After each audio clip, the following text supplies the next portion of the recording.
নমস্কাৰ এনিফাৰ 24 চাই থকাৰ বাবে ধন্যবাদ প্ৰাইম টাইম 8ৰ হৈতে ষ্টুডিঅত মই প্ৰীতি এতিয়া চাওৱাহক আজিৰ সবিশেষ খবৰ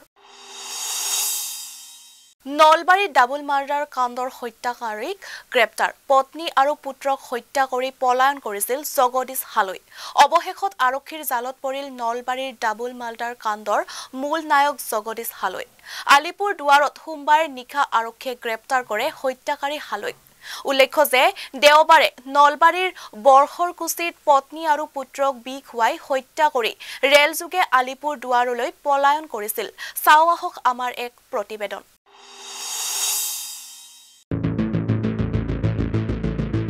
নলবাৰীৰ ডাবল মাৰ্ডাৰ কাণ্ডৰ হত্যাকাৰী গ্ৰেপ্তাৰ পত্নী পুত্ৰক হত্যা কৰি পলায়ন কৰিছিল জগদীশ হালৈ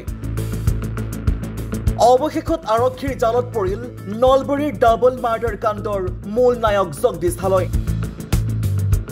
আলিপুৰ দুৱাৰত সোমবাৰে নিশা আৰক্ষীয়ে গ্ৰেপ্তাৰ কৰে হত্যাকাৰী হালৈক নলবাৰী আৰক্ষী উপ পৰিদৰ্শক মনোজ দাসৰ নেতৃত্বত যোৱা আৰক্ষীৰ দলটোৱে ধৃত হালৈৰ ফোন ট্ৰেকিং কৰি আলিপুৰ দুৱাৰৰ পৰা গ্ৰেপ্তাৰ কৰি নলবাৰীলৈ লৈ আহে উল্লেখ্য যে দেওবাৰে নলবাৰীৰ বৰখৰকুছিত পত্নী আৰু পুত্ৰক বিষ খুৱাই হত্যা কৰি ৰেলযোগে আলিপুৰ দুৱাৰলৈ পলায়ন কৰিছিল হত্যাকাৰীয়ে নলবাৰীৰ পৰা প্ৰণৱজ্যোতি কলিতাৰ ৰিপৰ্ট এনি ভাৰত 24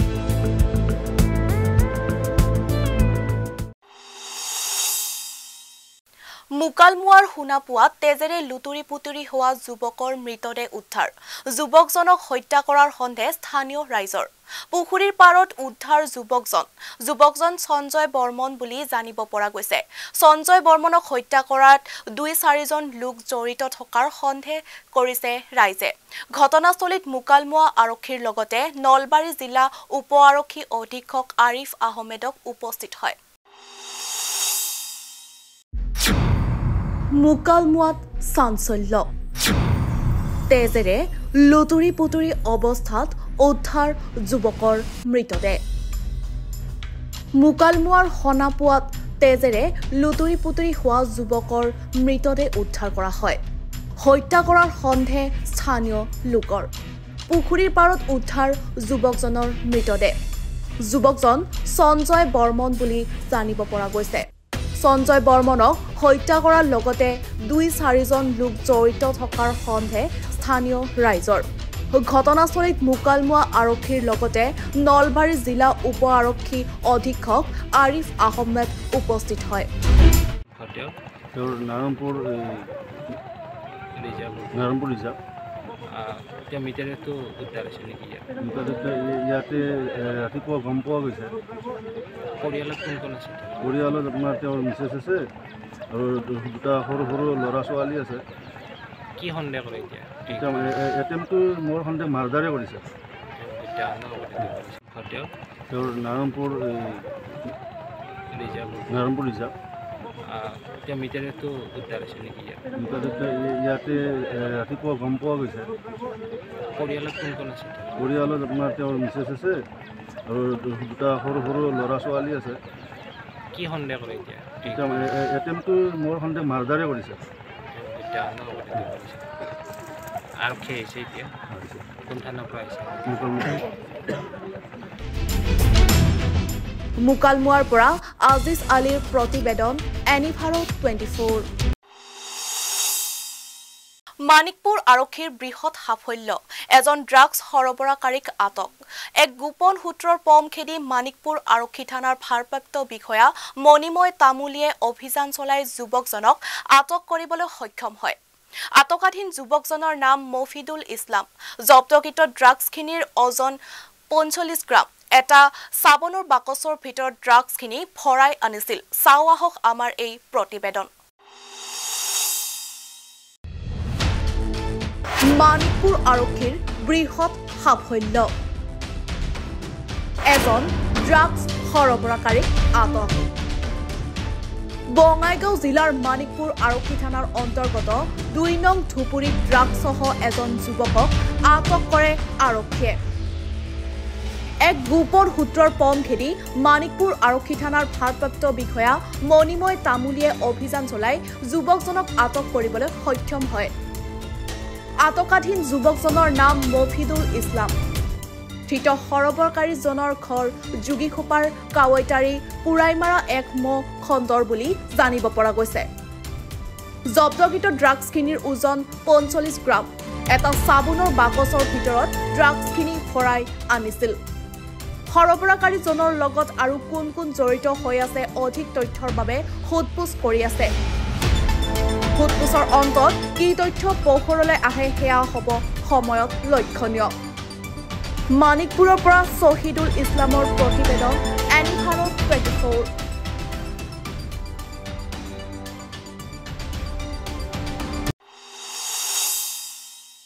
চাহ বাগিচাৰ মাজত দুই বন্য হস্তীৰ তয়াময়া যুঁজ। ৩৯ নং ৰাষ্ট্ৰীয় ঘাইপথৰ কাষতে লাগি থকা নুমলীগড়ৰ এখন বাগিচাৰ মাজত দুই মখনা বন্য হস্তীৰ যুঁজ।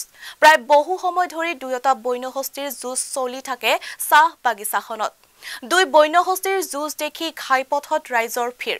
বন্য হস্তি দুটাৰ যুঁজৰ বাবে বহু সময় ধৰি আতংকিত হৈ পৰে ৩৯ নং ৰাষ্ট্ৰীয় ঘাইপথৰে অহা যোৱা কৰা পথচাৰী। চাহ বাগিচাৰ মাজত দুই বন্য হস্তীৰ তয়াময়া যুঁজ।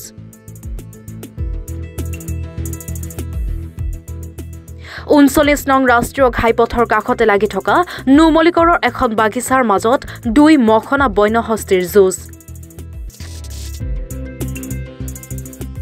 প্ৰায় বহু সময় ধৰি দুয়োটা বন্য হস্তীৰ যুঁজ চলি থাকে চাহ বাগিচাখনত।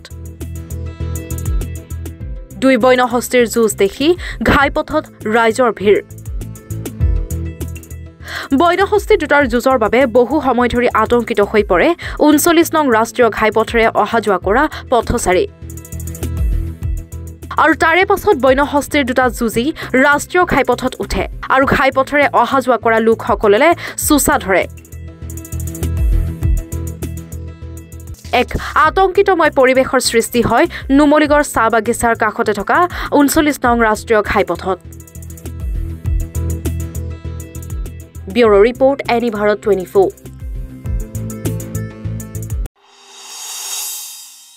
দুলিয়াজানৰ সমীপৰ বৰডুবি বিজুলীবাৰীত ভয়ংকৰ অগ্নিকাণ্ড। বিজুলীবাৰী চাহ বাগানৰ ১ নং লাইনত সংঘটিত হয় এই অগ্নিকাণ্ডটো। জুইত যায় দুটাকৈ গৃহ। জুইত ভস্মীভূত ২ লক্ষাধিক মূল্যৰ সা সামগ্ৰী। দুলিয়াজানৰ সমীপৰ বৰডুবিৰ বিজুলীবাৰীত ভয়ংকৰ অগ্নিকাণ্ড। বিজুলীবাৰী চাহ বাগানৰ ১ নং লাইনত সংঘটিত হয় অগ্নিকাণ্ডটো।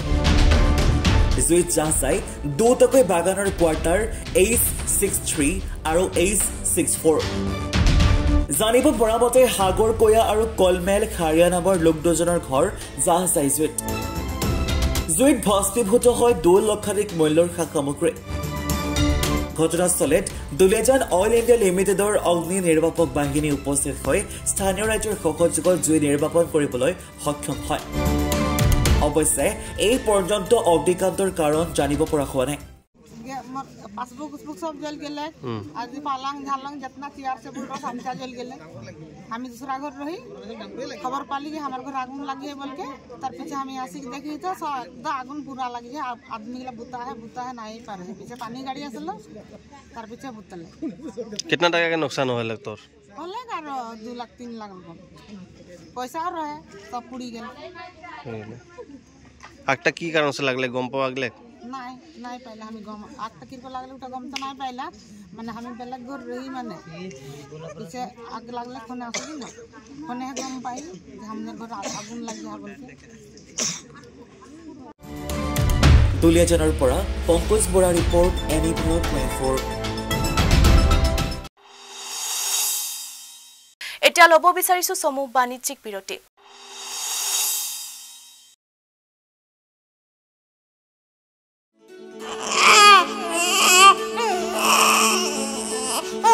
অভিনন্দন, আপোনাৰ এজনী ছোৱালী জন্ম হৈছে।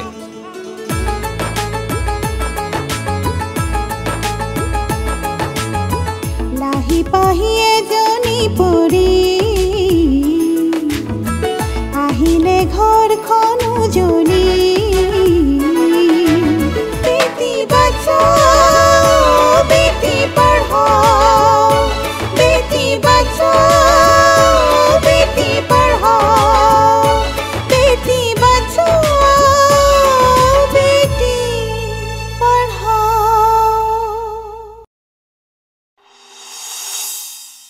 বিৰতিৰ পিছত পুনৰ আহিছো বাতৰিৰ মাজলৈ। ৰূপহীহাটৰ জিউমাৰীত ভয়ংকৰ পথ দুৰ্ঘটনা। ৰূপহীৰ পৰা কাঠপৰা অভিমুখে বাইকে নিয়ন্ত্ৰণ হেৰুৱাই খুন্দা মাৰে গছত। ফলত থিতাতে নিহত এজন বাইক আৰোহী। নিহত আৰোহীজনৰ নাম মকিবুৰ ৰহমান। ঘটনাস্থলীত ৰূপহীহাট আৰক্ষী উপস্থিত হৈ আৰম্ভ কৰে তদন্ত। ৰূপহীহাটৰ জিউমাৰীত ভয়ংকৰ পথ দুৰ্ঘটনা। ৰূপহীৰ পৰা কাঠপৰা অভিমুখী এখন বাইকে নিয়ন্ত্ৰণ হেৰুৱাই খুন্দা মাৰে পথৰ কাষৰ গছত আৰু ফলত থিতাতে নিহত হৈ এজন বাইক আৰোহী। দুৰ্ঘটনাগ্ৰস্ত বাহনখনৰ নম্বৰ AS02AN0976 বুলি জানিব পৰা গৈছে। আনহাতে নিহত আৰোহীজনৰ নাম মকিবুৰ ৰহমান বুলি জানিব পৰা গৈছে আৰু লগতে আহত হৈছিল এজন আৰোহী। গুৰুতৰভাৱে আহত হোৱা আৰোহীজনক নগাঁও মেডিকেল কলেজলৈ প্ৰেৰণ কৰে। আৰু ইতিমধ্যে ঘটনাস্থলীত ৰূপহীহাট আৰক্ষী উপস্থিত হৈ আৰম্ভ কৰে তদন্ত। পুনৰ পৰা জনাইছো, নিশা ৰূপহীহাটৰ জিউমাৰীত ভয়ংকৰ পথ দুৰ্ঘটনা। ৰূপহীৰ পৰা কাঠপৰা অভিমুখী এখন বাইকে নিয়ন্ত্ৰণ হেৰুৱাই খুন্দা মাৰে পথৰ কাষৰ গছত আৰু ফলত থিতাতে নিহত হৈ এজন বাইক আৰোহী। দুৰ্ঘটনাগ্ৰস্ত বাহনখনৰ নম্বৰ AS02AN0976 বুলি জানিব পৰা গৈছে। আনহাতে নিহত আৰোহীজনৰ নাম মকিবুৰ ৰহমান বুলি জানিব পৰা গৈছে আৰু লগতে আহত হৈছিল এজন আৰোহী। গুৰুতৰভাৱে আহত হোৱা আৰোহীজনক নগাঁও মেডিকেল কলেজলৈ প্ৰেৰণ কৰে। আৰু ইতিমধ্যে ঘটনাস্থলীত ৰূপহীহাট আৰক্ষী উপস্থিত হৈ আৰম্ভ কৰে তদন্ত। ধুবুৰী জিলাৰ গৌৰীপুৰ খুটিমাৰীত সংঘটিত হৈছে চাঞ্চল্যকৰ ঘটনা। সুকন্যা যোজনা আঁচনিৰ নামক ব্যাপক অনিয়মৰ অভিযোগ। কন্যা সন্তান জন্মৰ পিছত সন্তানৰ ভৱিষ্যতৰ বাবে দেশৰ এক অভিলাষী সঞ্চয়ৰ সুকন্যা সমৃদ্ধি যোজনাৰ অধীনত গ্ৰাহকসকলে পোষ্ট অফিচত কৰিছিল ধন জমা। গ্ৰাহকৰ পৰা ধন সংগ্ৰহ কৰি উধাও হল পোষ্ট মাষ্টাৰ। চাও আহক আমাৰ এই প্ৰতিবেদন। গৌৰীপুৰ থানাত এজাহাৰৰ বৰষুণ।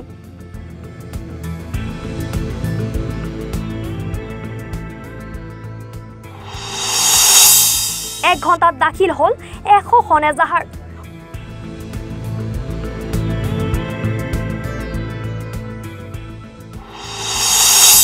কোনে কিয় কাৰ বিৰুদ্ধে দাখিল কৰিলে এজাহাৰ?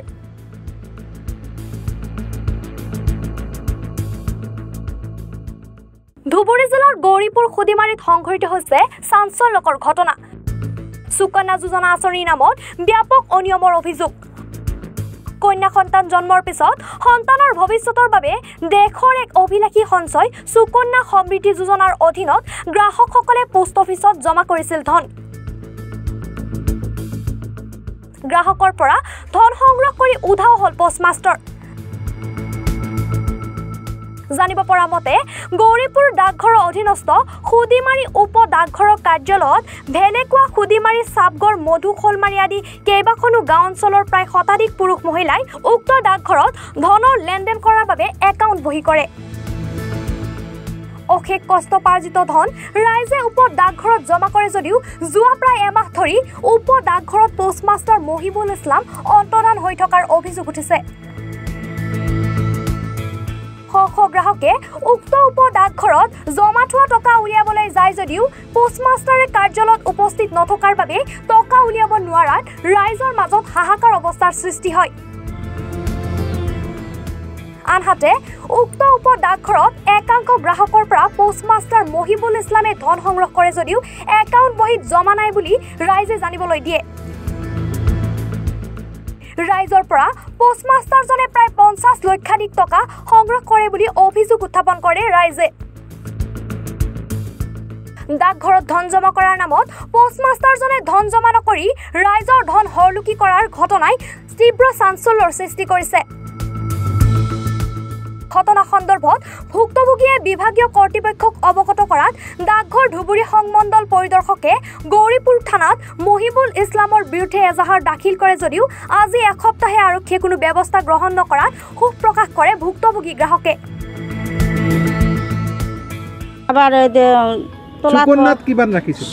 সুকন্যাত মোৰ হিচাপ ৰখা নাই। মই 2010 বই কৰা আছে বেটিৰ বয়স হিচাপত। তা এখন থাকি পয়সা থোৱা মাহত থুচি আমি 250 থুচি 300 থুচি থোৱাৰ পৰে কৈছে যে আমৰা পয়সা ধৰে যাই পকেটত নিয়ে কোৱাৰ পরে কয় আমরা কই আমাক বই দেওয়া সই করা লাগে কয় কি বুবু এই যত সরকারের কাজ দিছে এগুলি সরকারের কাজ কি মানুষে করে খুব জ্বালা যন্ত্রণা নিয়ে আমার করা লাগে আপনার হিসাবত আপনার মোর হিসাবত 45,000 আর মানে বেশি হওয়া লাগে আর কিও রাখিছিল টাকাটো মোর বেটিক বিবাদত দেওয়া লাগবে আমরা কর্ম করি খাই কৃষি কাম করি আমরা বিড়ি গড়াই আমার বিড়ি গড়াই আমার সন্তান 2টে বেটি একটা আমার এগুলো দায়িত্ব পালন করা লাগে পড়াশোনা করা লাগে খালি 30,000 টাকা আমি খালি কি করছো 11 বছরের জন্য 11 বছর বলে বইতে তো 4-5 দিন পরে মুই দিবে লাগছো তো এই খালি কিটে নিয়ে যা প্রমাণপত্রগুলো সবগুলো দিয়ে যা তো এই 4-5 দিনের ভিতরতে বইটা নিয়ে যাব বইও নাই কোনো কিসে টিসু দেয় নাই ফোন নাম্বার দিছে ফোন করলু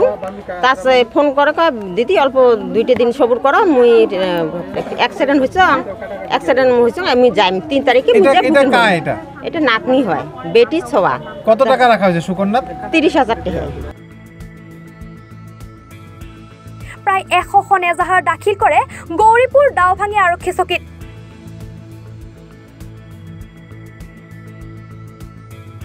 আজি থানাত অহাৰ উদ্দেশ্য আমাৰ তাৰমানে আজি 3 মাহ ধৰি ঘটনাটো চলি আছে কি ঘটনা এই যিকোনো পইচা মাষ্টাৰক পইচা জমা কৰিছে পোষ্ট অফিচৰ আমাৰ খুদিমাৰী পোষ্ট অফিচ পইচা জমা কৰাৰ পিছত মহিলা বেছিভাগ আপুনি জানে গাঁৱৰ পোষ্ট অফিচবিলাকত মহিলা মানুহবোৰে আহে জমা দিবলৈ এহেঁততো গম নাপায় আমিও গম পোৱা নাছিলোঁ ইমান দিনে আমি পইচা লাগে আমি মহিলা মানুহবোৰক পইচা দি আছোঁ এহেঁতে জমা কৰি আছে কিন্তু 3 মাহৰ পৰা ঘটনাটো চলি আছে সি কেতিয়াবা এদিন আহে দুদিন নাই আমি মোটামুটি 13 বা 14 তাৰিখৰ পৰা গম পালোঁ যে মানুহজন নাই আৰু নাপালোঁৱে তাৰমানে ইমান বিচাৰৰ পিছত নাপালোঁ মানে পোষ্টমাষ্টাৰ নাই মহিবুল হক পোষ্টমাষ্টাৰ নাম আছিল মহিবুল হক তাৰপিছত আমি কি কৰিলোঁ আমি কিছুমান মানুহক সোধ পোছ কৰাওঁতে এহেঁতে অফিচিয়েলি কিছুমান মানুহ আহি আমাৰ পৰা কিছুমান তদন্ত কৰি পেলাই আশ্বাস দি গ'ল যোৱাৰ পিছত আমি কি কৰিলোঁ আজি মোটামুটি 15 দিন মানে হ'ব কোনো খা খবৰ নাপালোঁ কি হ'ব এৰেষ্ট হৈছে নেকি মানুহজন এৰেষ্ট হোৱা নাই একো কোনো খবৰো নাই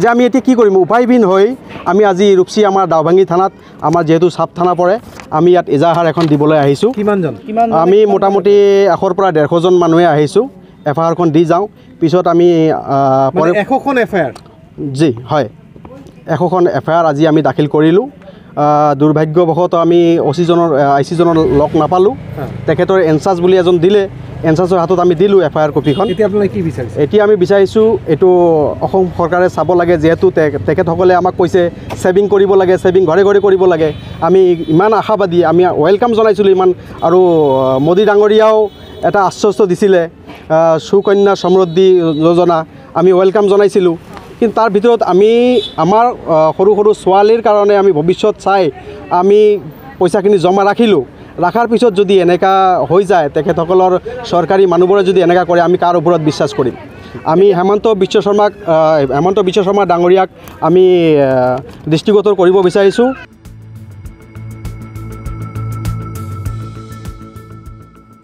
পৰ্বতজোৰাৰ পৰা নুৰ ইছলাম শেখৰৰ ৰিপৰ্ট এনি ভাৰত 24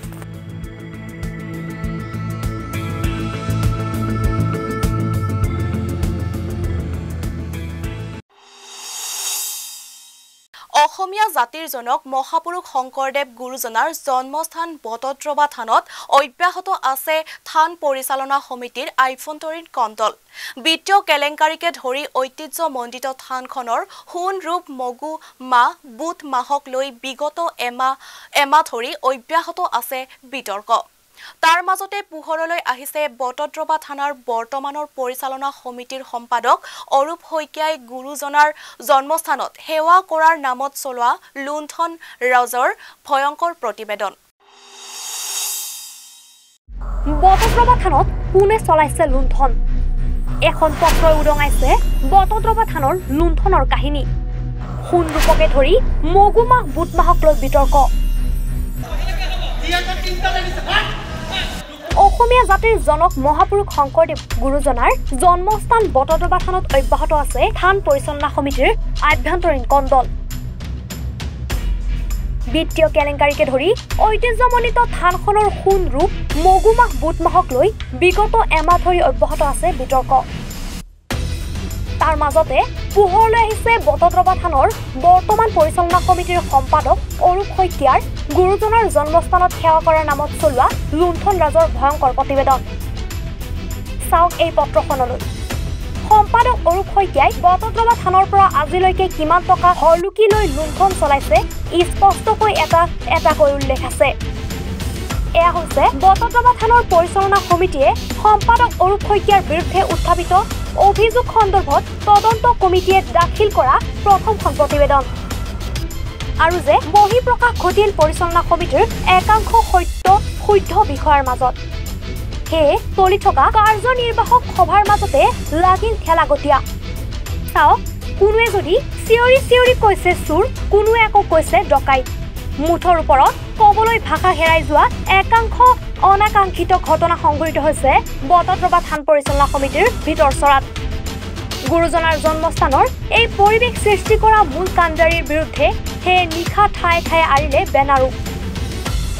ৰাইজৰ দাবী, গুৰুজনাৰ জন্মস্থানৰ গৰিমাক আঘাত হানা এইসকল দুষ্ট ব্যক্তিক দিয়া হওক উচিত শাস্তি। ইতিমধ্যে মুখ্যমন্ত্ৰী হিমন্ত বিশ্ব শৰ্মা, জিলা আয়ুক্তৰ লগতে বিধায়ককো স্মাৰক পত্ৰ প্ৰদানৰ সিদ্ধান্ত লৈছে বটদ্ৰৱাৰ ৰাইজে। ৰাইজৰ দাবী, সমগ্ৰ ঘটনাৰ উচিত তদন্ত কৰি দোষীক শাস্তি প্ৰদান কৰিব লাগে। আজি 600 বছৰতকৈ অধিক কাল বটদ্ৰৱা থানখনি বৰদোৱা ৰাইজে ৰক্ষণাবেক্ষণ দি আহিছে। 14 প্ৰসং বৰদোৱা ৰাইজে চলাই আছে। বৰ্তমান যিখন পৰিচালনা সমিতিয়ে দায়িত্বভাৰ গ্ৰহণ কৰিলে, সেই পৰিচালনা সমিতিয়ে দায়িত্ব লোৱাৰ পিছৰ পৰাই কিছুমান বিশৃংখল, অনিয়ম আৰু অসাংবিধানিক কামত লিপ্ত হৈ থানখনি গৰিমা নষ্ট কৰা পৰিলক্ষিত হৈছে। ৰাজহুৱা স্থানত থানৰ ভিতৰুৱা কথালৈ হতাহতিত লিপ্ত হৈছে। থানৰ জমা থকা সোণখিনিৰ ওপৰত আমাৰ সন্দেহ ঘনীভূত হৈছে, কাৰণ সোণখিনি থানৰ পৰা আনি কাৰোবাৰ ব্যক্তিগত লকাৰত ৰখা হৈছে। মাহ, বুট, প্ৰসাদৰ সামগ্ৰী ক্ৰয় কৰাৰ ক্ষেত্ৰত লাখ লাখ টকাৰ লেনদেনৰ তথ্য পোৱা গৈছে। সামগ্ৰী ক্ৰয়ৰ ক্ষেত্ৰত দুৰ্নীতিৰ আশ্ৰয় লোৱা পৰিলক্ষিত হৈছে। এই বিভিন্ন সমস্যা আমি দেখি স্থানীয় সচেতন ৰাইজে ইয়াৰ প্ৰতিকাৰ বিচাৰি এখনি ৰাজহুৱা সভাৰ আহ্বান কৰি যোৱা 10 তাৰিখে আমি কিছু প্ৰস্তাৱ লৈছিলোঁ। সেই প্ৰস্তাৱ মৰ্মে আমি তলবী সভাৰ দাবী কৰিছোঁ আৰু তাৰ জাননী সাংবিধানিক গণ্ডিৰ ভিতৰত আমি যোৱাকালি থান পৰিচালনা সমিতিক দাখিল কৰিছোঁ। তাৰে প্ৰতিলিপি মুখ্যমন্ত্ৰী মহোদয়লৈ আমি মেইল যোগে প্ৰেৰণ কৰিছোঁ। আজি আমি নগাঁও জিলাৰ উপায়ুক্তক প্ৰতিলিপি দিবৰ কাৰণে ওলাইছোঁ। থান কমিটিয়ে যোৱাকালি ৰিচিভ কৰি পেলাই আমাক দিছে। ইয়াতে আমাৰ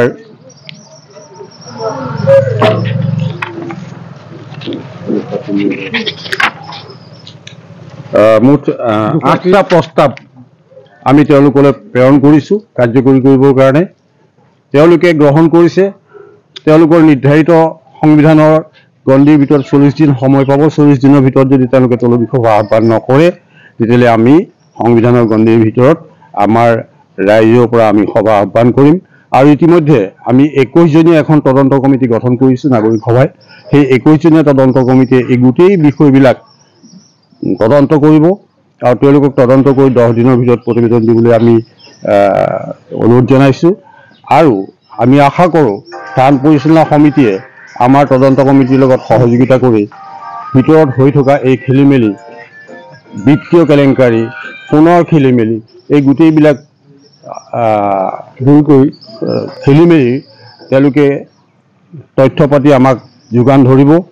আৰু তেওঁলোক যদি সঁচাই নিৰ্দোষী, সেই তদন্তত প্ৰকাশ পাব। আৰু সদ্যহতে আমাৰ দাবী আছিল যে যিজন সম্পাদকৰ ওপৰত ইমানখিনি দুৰ্নীতিৰ অভিযোগ আহিছে, আগন্তুক দৌল উৎসৱ ভাগি পালনৰ ক্ষেত্ৰত সেই সম্পাদকজনক সম্পূৰ্ণভাৱে আঁতৰত ৰাখি দৌল উৎসৱ ভাগি পালন কৰক।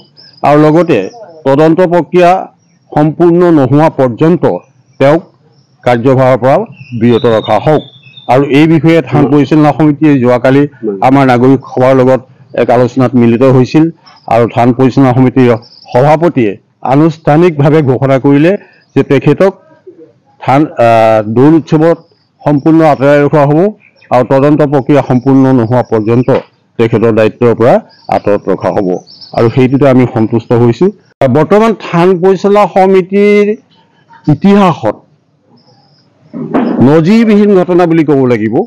কিছু ঘটনাৰ মানে সৃষ্টি কৰিছে তেওঁলোকে, যেনে থান পৰিচালনা সমিতিৰ পূৰ্ব কাৰ্যনিৰ্বাহক সমিতিয়ে নহয় সাধাৰণ সভাত কিছু প্ৰস্তাৱ গ্ৰহণ কৰা আছিল যে থান পৰিচালনা সমিতিৰ বিষয়ববীয়াসকলে থানৰ চৌহদত প্ৰৱেশ কৰোঁতে জাতীয় সাজপাৰ পৰিধান কৰিহে প্ৰৱেশ কৰিব লাগে।